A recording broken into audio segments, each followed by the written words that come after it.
Я понимаю, что это частное. Частное. Можно нам с кем-то Нет. переговорить? Почему? Вообще не допускайте. Можно с администрацией поговорить с банком? К А нам можно? жалобы приходят от граждан, что они деньги не могут снять.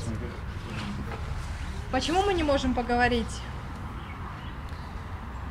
Вышлите, пожалуйста. А можете закрой. нам...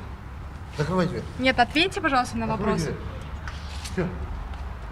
Шымды жауап бермек түгілі есіктерін тарс жапқан банк қызметкерлері 2 аптадан бері клиенттерін сандалтып қойған.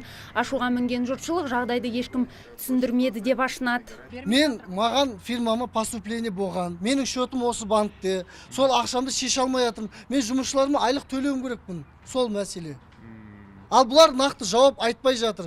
Қалыптасқан жағдай жайлы халықтың арасында түрлі пікірлер гу-гу есуде. Бірі бұл мәселені РБК мен Қазақ банкының бірігуінен болған десе, енді бірі РБК банкі жабылады деп топшылауда. Алайда бұл жайында банк басшылығы ресми түрде жауап беруге асығар емес. Там я вклады делал. Олар ештеңе түсіндірмейді. Тіпті директордың кабинетіне кіріп қайттық. Ұлттық банктың басшысы түсіндіруін сұрадық. Алайда ешкім сөзімізді елемеді. Мен болған жайттың барлығын телефон камерам арқылы түсіріп алдым. Салымшы түсірген видеодан ұлттық банктың өңірдегі басшысы кабинетінен сытылып шыққысы келгені және клиенттің телефонына қарай жармасқаны анық байқалады. Ответ берсеңіздер, бір нормальный ответ берсеңіздер, мынандай ғана болған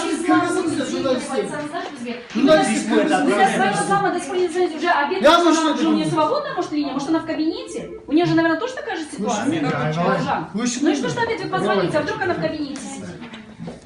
Вот директор банка выходит, он не хочет выходить на телевизионщиком, он убегает, все.